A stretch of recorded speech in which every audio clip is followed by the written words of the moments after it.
Selamat pagi Ibu Bapak, Saudara yang dikasihi dan mengasihi Tuhan.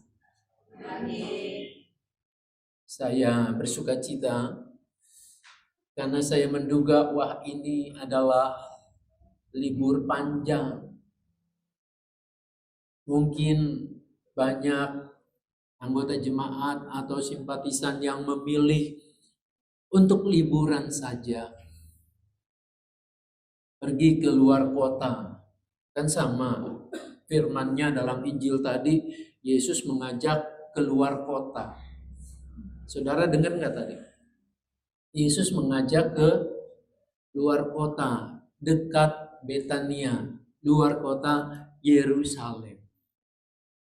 Nah, saudara-saudara, kita yang berada di sini diingatkan kembali akan sebuah peristiwa besar, yaitu kenaikan Tuhan Yesus ke surga.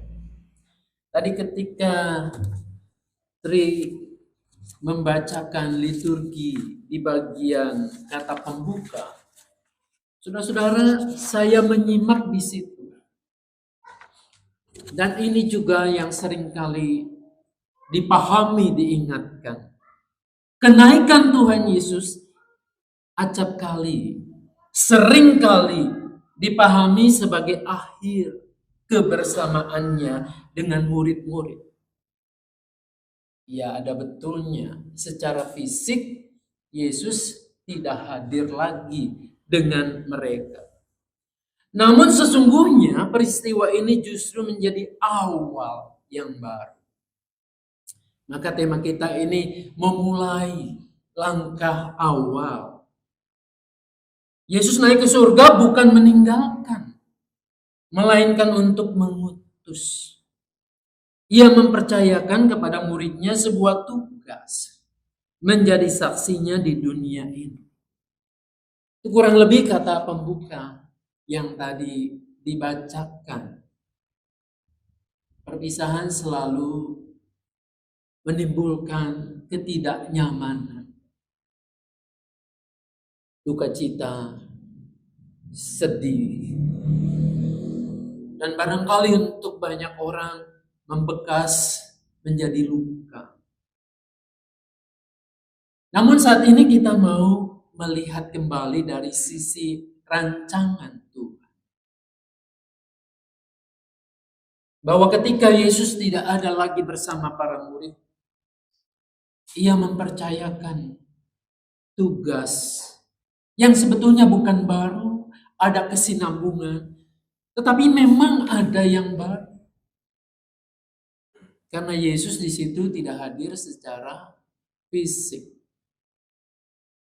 Saudara-saudara, saya mengutip pepatah Tiongkok yang terkenal. Perjalanan 1000 mil dimulai dengan satu langkah pertama. Kalau tidak ada langkah pertama, mustahil akan terjadi perjalanan 1000 mil itu. Tidak ada perjalanan besar yang langsung terjadi sekaligus. Selalu ada langkah awal, dan langkah awal itu adalah langkah yang kecil. Seorang atau anak bayi, berkat dan keluarga mungkin masih merasakan itu ya. Kita mengajari bayi berjalan itu selangkah demi selangkah. Mungkin mulai dari merangkak dulu. Seorang petani memulai panen atau menikmati hasil dari kerja kerasnya, panen itu dimulai dari satu benih yang ditanam. Sebuah rumah besar berdiri megah. Itu dimulai dengan satu batu pertama yang diletakkan. Banyak perusahaan besar itu dimulai dari langkah yang kecil dan sederhana. Anda bisa mencari kisah-kisah ini banyak sekali bertebaran. Jadi perusahaan multinasional bahkan itu dimulai dari langkah yang kecil dan sederhana. Facebook, Meta, dan seterusnya, kalau kita telusuri dari langkah yang sederhana. Dari sebuah kamar kos, kemudian berkembang. Bapak Ibu, hal yang tidak jauh berbeda adalah tentang kesaksian iman. Seringkali orang berpikir, nanti saja, kalau iman saya sudah kuat, saya akan bersaksi. Ini mungkin yang diimani oleh kita ya.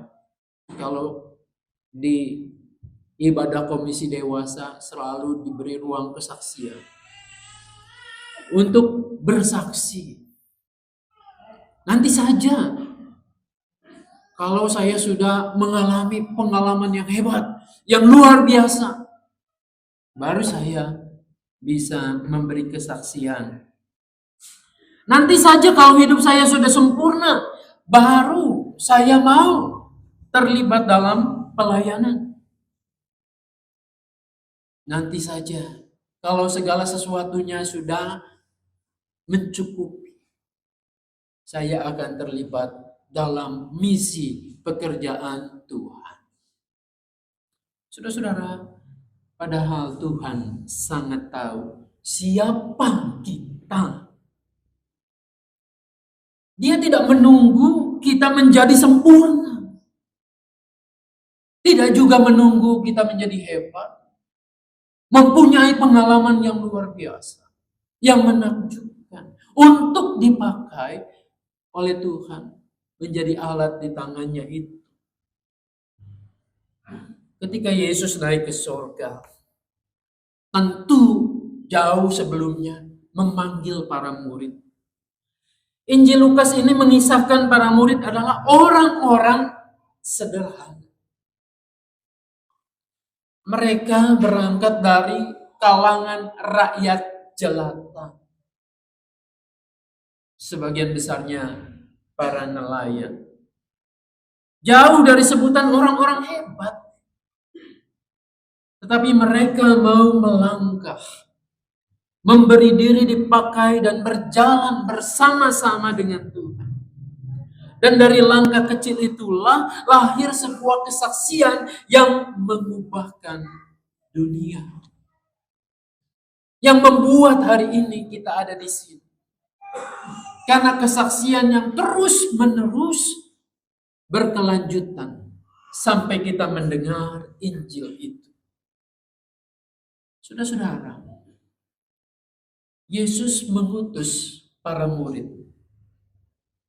Dan kamu akan menjadi saksiku di Yerusalem.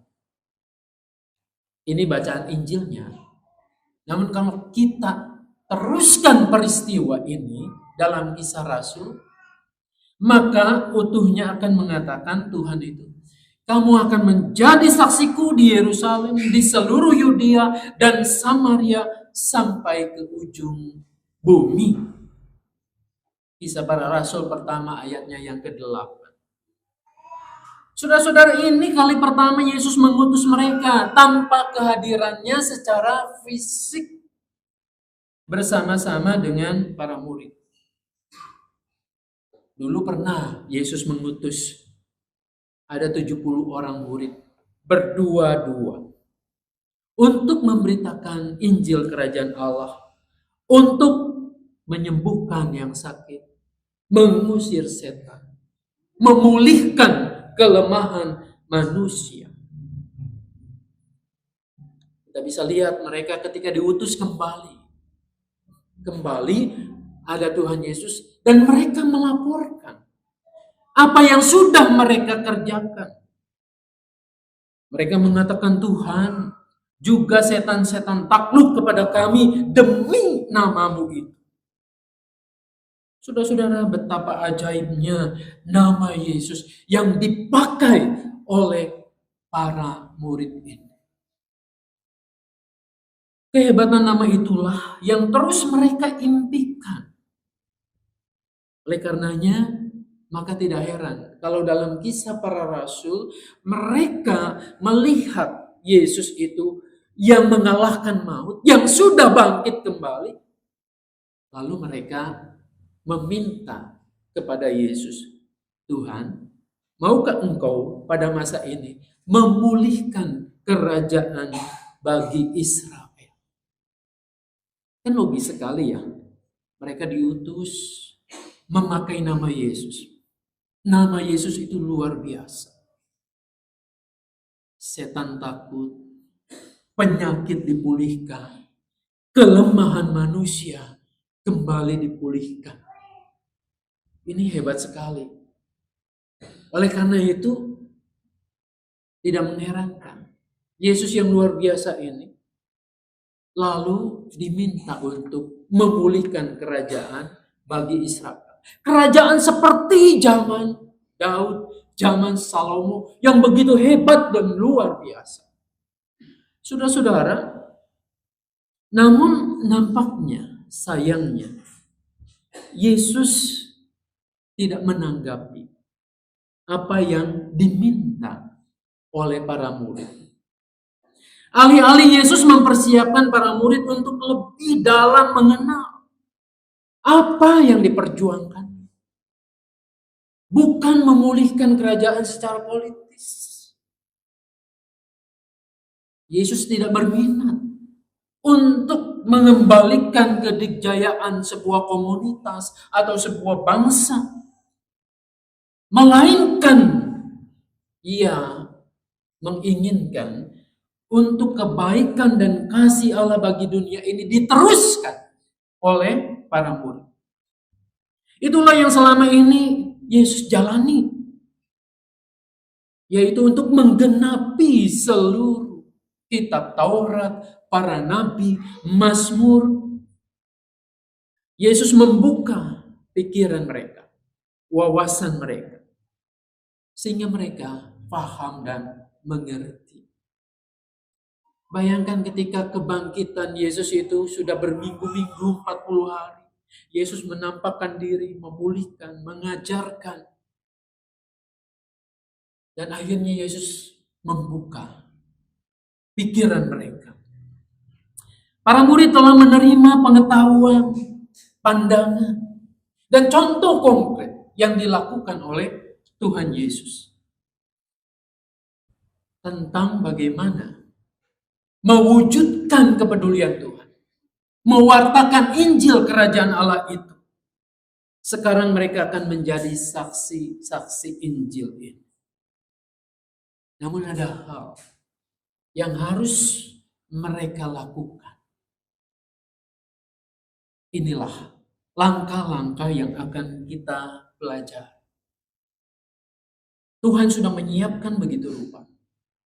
Menjelaskan baik secara pengajaran maupun praktek yang diperagakan oleh Yesus sendiri. Gilirannya, bagaimana sekarang para murid untuk melakukannya? Saudara-saudara, Yesus meminta para murid untuk kembali ke Yerusalem. Untuk apa di sana?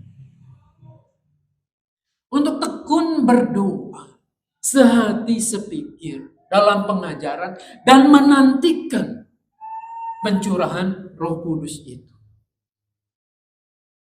Langkah ini secara gerejawi kita lakukan. Setelah hari ini, nanti beberapa hari kita pun akan meniru apa yang dilakukan para murid. Bertekun di dalam doa. Doa menjelang Pentakosta.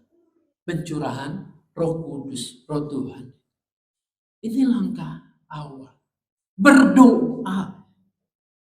Saudara-saudara, kalau Anda dan saya perhatikan dari catatan Injil Lukas, setiap tahap pelayanan yang Yesus lakukan itu selalu diawali dengan doa. Ketika ia akan memulai pelayanannya, setelah dibaptis oleh Yohanes Pembaptis, Roh Kudus membawanya ke padang gurun. Dan disitulah ia menyiapkan diri 40 hari 40 malam berpuasa. Ia berdoa untuk melakukan tugas. Padahal kita tahu persekutuan dia dengan Allah begitu erat. Tetapi ia tetap berdoa. Ketika ia akan mempersiapkan pemanggilan para murid, ia naik ke Bukit Zaitun. Ia berada sendirian, berdoa di sana. Ketika serangkaian pelayanan yang akan dijalani, perutusan para murid, Yesus berdoa. Ketika akan mengalami pergumulan yang begitu berat, di Getsemani dia berdoa. Saudara-saudara, ini adalah contoh dan teladan yang Yesus lakukan. Maka Yesus menginginkan persekutuan ini terjadi dengan murid-murid. Langkah awal itu berdoa. Bagaimana dengan kehidupan doa kita? Kebanyakan mungkin doa kita adalah ketika mau makan. Itu pun sudah terpola. Di otak kita, kalau doa makan, makanan tersedia, lalu otomatis doanya yang sama.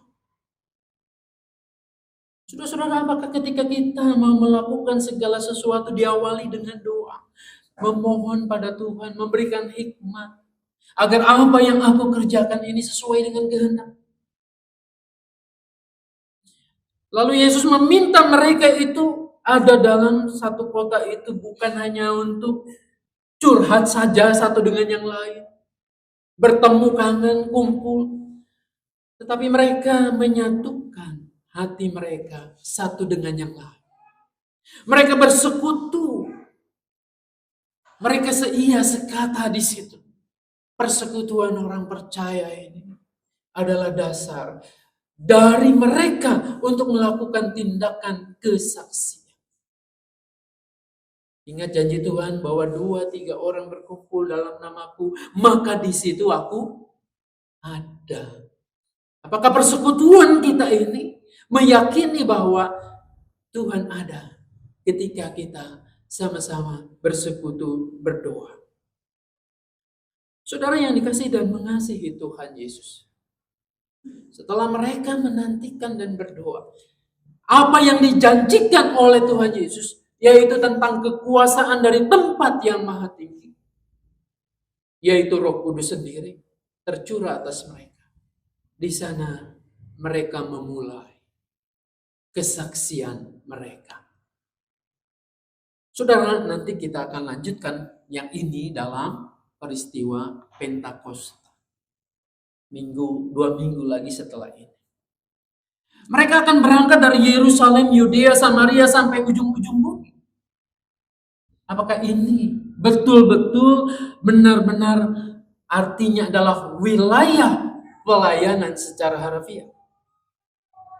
Artinya mereka bergerak dari Yerusalem terus ke Yudea, ke Samaria, dan sampai ke ujung bumi. Konkretnya, kenyataannya bisa jadi seperti itu. Injil bisa tersebar ke seluruh dunia. Para murid bekerja mulai dari Yerusalem sampai nantinya pergerakan itu menyentuh ujung-ujung bumi. Namun bisa juga ada makna lain yang disebut makna alegoris. Yerusalem, Yudea, Samaria, dan ujung bumi ini. Penafsiran secara alegoris ini bisa begini. Kamu akan menjadi saksiku di Yerusalem. Dalam lingkungan keluarga terdekat. Di kotamu ini di sini. Yudea dan Samaria, negara dan negara tetanggamu itu. Dan ujung bumi, negeri yang lebih jauh. Konsekuensinya, bahwa seseorang yang menjadi saksi Kristus, ia pertama-tama harus menjadi saksi pada ruang lingkup domestik dirinya sendiri. Ketimbang di area yang lebih luas. Bagaimana kesaksian itu di ruang domestik, ruang keluarga kita. Yerusalem kita.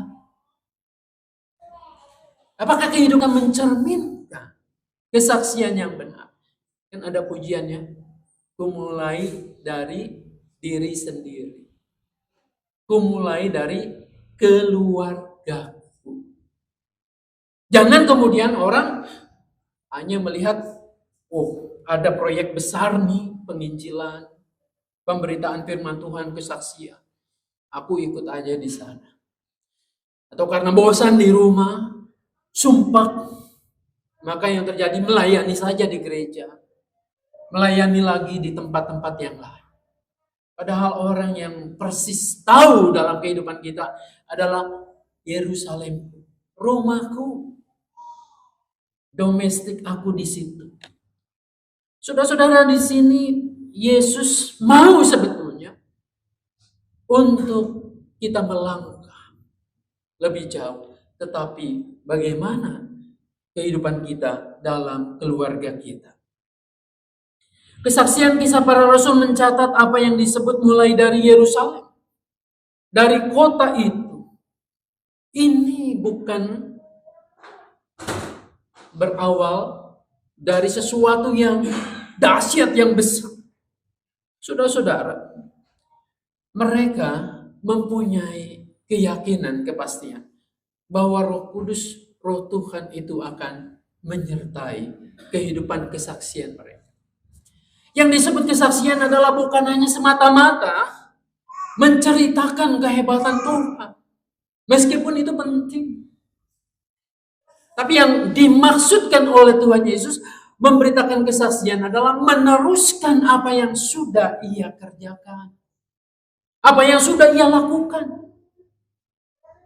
Kan Yesus tidak hanya mengucap doa, berbicara saja, mengajar saja, tetapi Ia membuktikannya.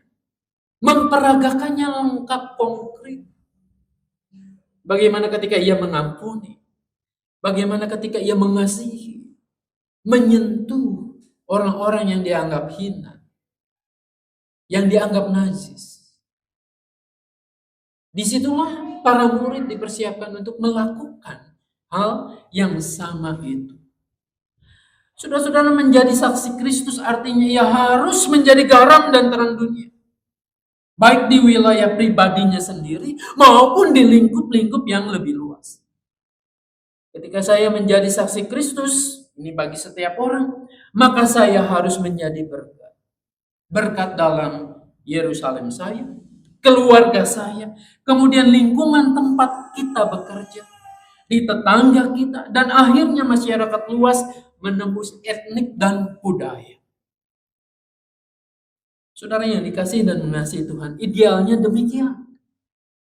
Namun banyak orang bersembunyi dalam zona nyamannya. Enggan untuk keluar, membawa kabar baik, dan menjadi saksi Tuhan dengan alasan, dalam keluarga saya saja saya belum beres.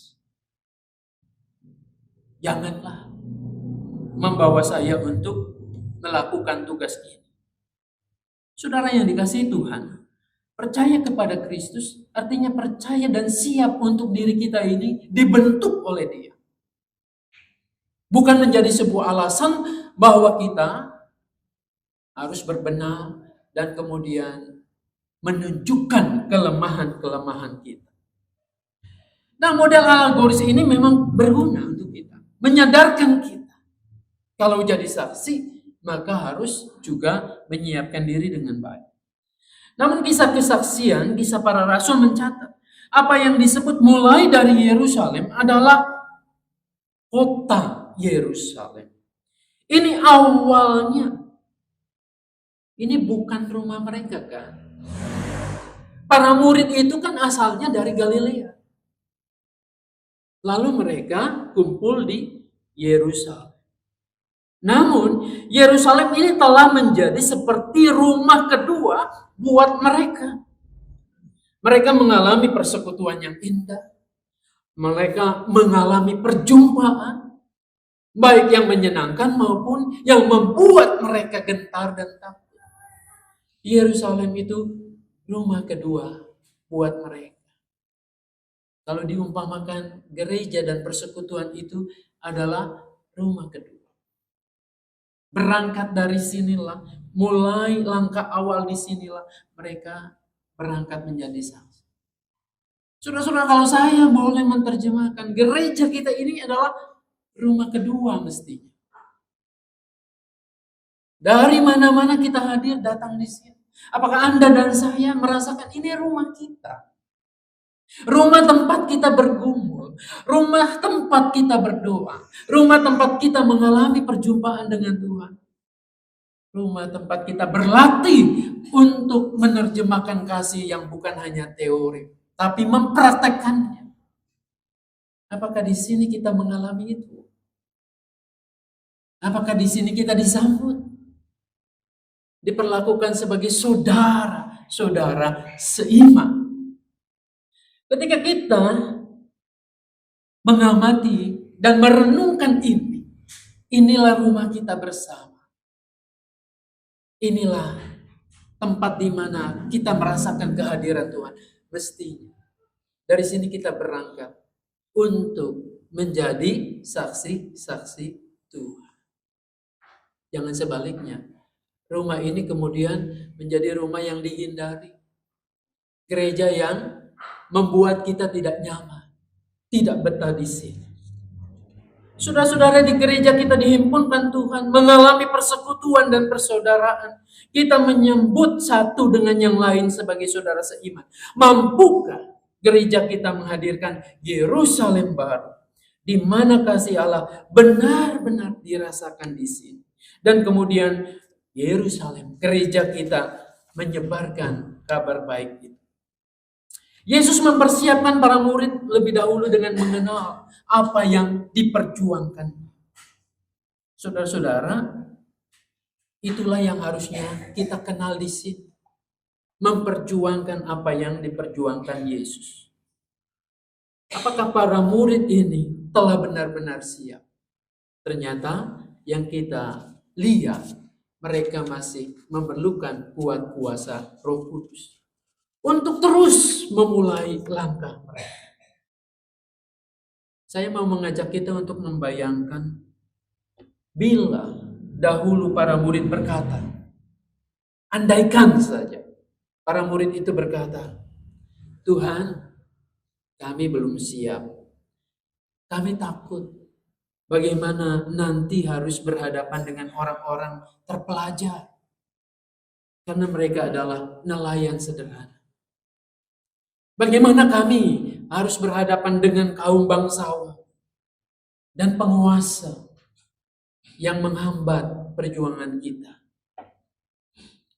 Saudara-saudara, kalau dulu mereka mengatakan begitu dan tidak bersedia melakukan langkah awal ini, pertanyaannya, mungkinkah Anda dapat mengenal Injil?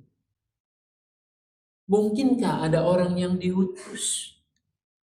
Mungkinkah Injil ini tersebar sampai ujung-ujung bumi? Namun kita bersyukur mereka mengambil satu langkah pertama, langkah awal. Mereka bersedia melakukan apa yang dipesankan oleh Tuhan Yesus. Mungkin Tuhan juga tidak meminta kita melakukan hal-hal besar, spektakuler. Mungkin realistis dengan tantangan kita. Pekerjaan yang harus kita tekuni untuk keluarga bisa hidup layak. Pergumulan dalam kehidupan kita. Ini adalah alasan-alasan yang sangat manusiawi, masuk akal. Namun apakah ini menjadi halangan untuk kita memberitakan kasih Tuhan pada dunia ini? Saudara-saudara, saya mengajak kita untuk tidak mulai dengan hal-hal yang mimpi yang luar biasa spektakuler. Sesuai dengan tema kita, mulai langkah awal. Mulailah langkah awal dengan cara apa?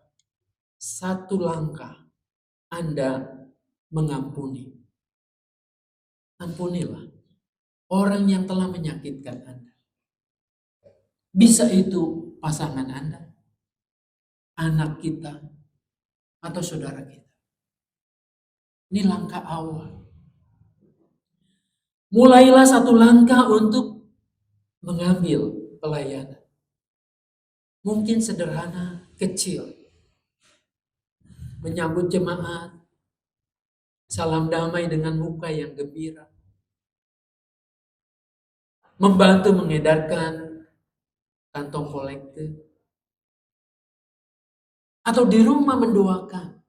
Setiap kali kita membaca warta, ada jemaat yang sedang bergumul karena sakit, karena ditinggalkan orang yang dikasih, karena banyak pergumulan. Ambil satu langkah untuk kita lakukan. Ambil satu langkah untuk berkata-kata benar. Saudara-saudara, kebenaran saat ini sangat mahal. Karena kita seringkali terobsesi dan terpengaruh oleh yang lain. Berkatalah benar. Berkatalah dengan kata-kata yang menyejukkan. Satu langkah kita bisa mengajak orang untuk datang kepada Tuhan. Untuk mengajak orang untuk datang kepada Tuhan. Mungkin kita tidak tahu cara berkata-katanya seperti apa. Tapi dengan sikap kita, dengan kita menjadi orang yang dapat dipercaya, saudara-saudara, itu adalah awal bahwa kita memperkenalkan orang lain kepada Tuhan. Satu langkah konsisten, taat dan setia. Saudara-saudara, kesetiaan itu erat kaitannya dengan konsistensi kita dimanapun kita berada. Setialah, kata Tuhan Yesus, dalam hal-hal yang kecil.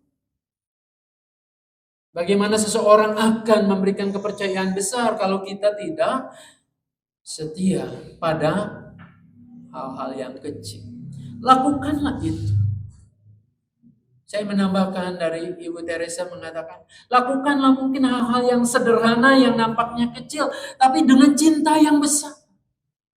Dengan kesungguhan hati. Ini adalah langkah awal kita meneruskan Injil Kerajaan Allah. Kita meneruskan kasih cinta Tuhan Yesus kepada yang lain. Jangan pernah meremehkan langkah kecil bersama dengan Tuhan. Karena perjalanan kesaksian yang besar itu selalu saja dimulai dengan langkah yang pertama. Yang kecil, yang sederhana. Dan semua orang itu bisa melakukannya. Coba kita lihat ya. Seminggu, sebulan ke depan. Ambil langkah kecil itu. Kalau ada orang yang menyakitkan kita, buka hati kita, ampuni. Kalau ada kesempatan melayani, layani. Karena siapa tahu ini tidak akan kita alami lagi. Mungkin waktunya sudah telat dan terlambat. Ketika kita diberi kesempatan untuk mengatakan kebenaran, katakanlah dengan baik. Saudara-saudara, langkah ini akan menolong kita untuk terus akan melihat langkah besar. Dunia akan berubah bukan karena sebuah peristiwa yang sangat spektakuler, luar biasa, tapi karena ada langkah-langkah kecil. Dan kita diajak oleh Tuhan untuk melangkah bersamanya. Tuhan Yesus menolong kita. Amin.